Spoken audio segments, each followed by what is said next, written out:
Representative Pelowski, thank you for sitting down and talking to us. Thank you. Appreciate it.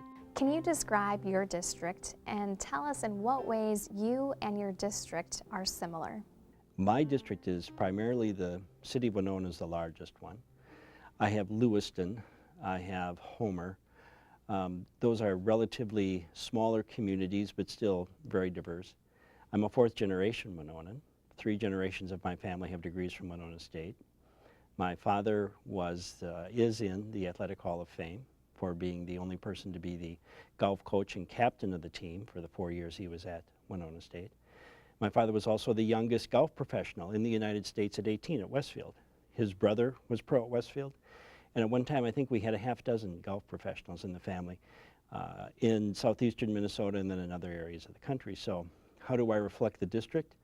I think after 4 generations you have relatives who will definitely not be afraid to tell you what to do. What is your occupation outside the legislature?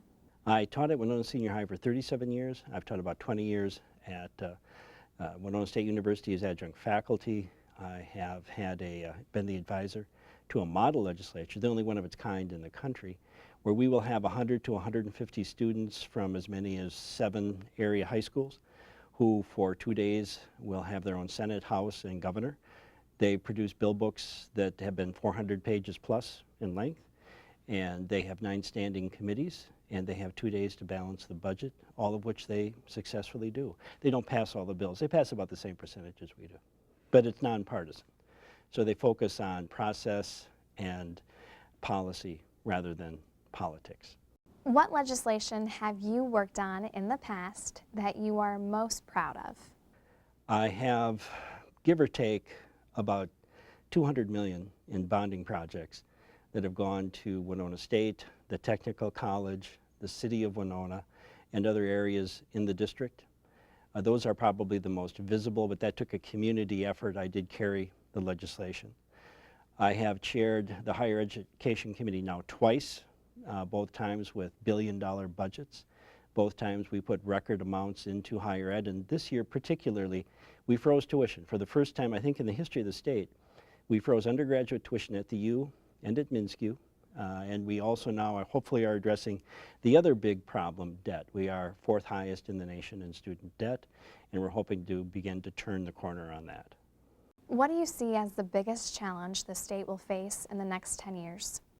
The biggest challenge the state is going to face is coming out of this recession, and I think we're on a good path.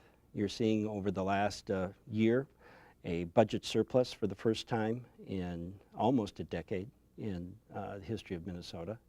You're seeing an investment again in what Minnesota needs, education. For instance, we also have all-day kindergarten for every school child in this state. They will have all-day kindergarten.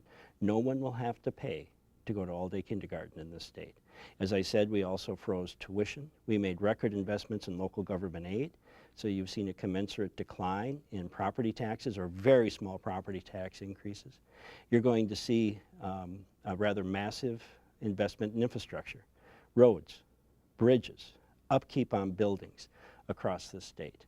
And I think the response has been the economy's improved nationally, but Minnesota's also leading the way. We're leading the way in creation of jobs. We're leading the way in quality of life.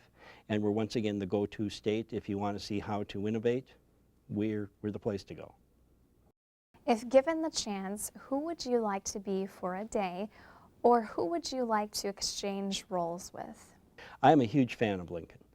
I don't know if I would have liked to have been Lincoln, but I would have liked to have been there when Lincoln was making those decisions. And I would have liked to have heard him. I would have liked to have been able to have said I was there when he was crafting policy and speeches, and particularly his stories. I would have loved to have been able to have laughed at the Lincoln stories. If I had a choice, that's where I'd like to be.